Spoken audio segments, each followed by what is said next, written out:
उस रात उसे लगा था कि उसने कुछ जगह दिया है, लेकिन असली डर अभी शुरू हुआ था। वो डर के मारे तुरंत पीछे मुड़ा, पर उसके पीछे कोई नहीं था। कमरा खाली था, सिर्फ वो और वो कूलर। तभी कूलर अपने आप चालू हो गया। उसकी आवाज पूरे कमरे में गूंजने लगी और उसके साथ कमरे की हवा अचानक बर्फ जैसी ठंडी हो गई। लेकिन वो ठंड इंसानी नहीं थी। ऐसा लग रहा था जैसे कोई आदमी उसी कमरे में सांस ले रहा हो। वो धीरे धीरे पीछे हटने लगा और तभी कूलर के अंदर उसे एक चेहरा दिखाई देता है। जला हुआ चेहरा, सफेद आंखें और एक टेढ़ी मुस्कान। डर के मारे वो पीछे हटता है, तभी उसका पैर किसी चीज से टकराता है। नीचे पुराने अखबारों का एक बंडल पड़ा था।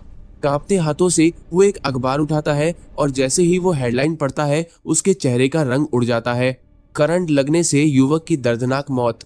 उस खबर में उसी कमरे की फोटो थी और उसी कूलर की।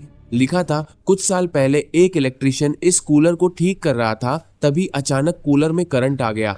उसका शरीर घंटों तक उसी कूलर से चिपका रहा और जब लोगों ने दरवाजा तोड़ा तो उसकी आंखें खुली हुई थी, जैसे मरने के बाद भी वो किसी को देख रहा हो।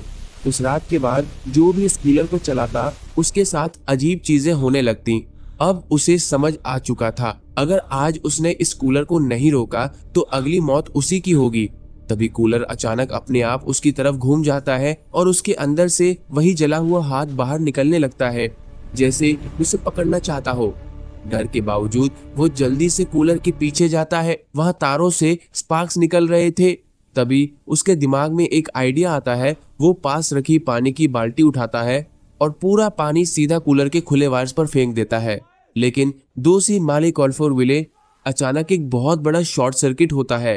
पूरा कमरा स्पार्क से भर जाता है। कूलर जोर जोर से हिलने लगता है और उसके अंदर से एक भयानक चीख गूंजती है। कुछ सेकंड बाद पूरा कमरा धुआं में डूब जाता है और कूलर धीरे धीरे आग पकड़ लेता है। उसके अंदर का चेहरा जलते हुए गायब होने लगता है और फिर सब शांत हो जाता है। अगली सुबह वो लड़का अपना सामान उठाता है और हमेशा के लिए वो रूम छोड़ देता है। उसे लगा सब खत्म हो चुका है, लेकिन कुछ हफ्तों बाद उसी रूम में एक नया लड़का शिफ्ट होता है। सब नॉर्मल लगता है, लेकिन उस रात दरवाजे पर नॉक होता है। वो धीरे से दरवाजा खोलता है। बाहर कोई नहीं था, लेकिन एक साथी है। बाहर कोई नहीं था, इसके अलावा सिर्फ एक कूलर, लाल कपड़े से ढका हुआ। कुछ सेकंड तक वो उसे देखता रहता है, फिर चुपचाप उसे अंदर ले आता है और दरवाजा बंद कर देता है।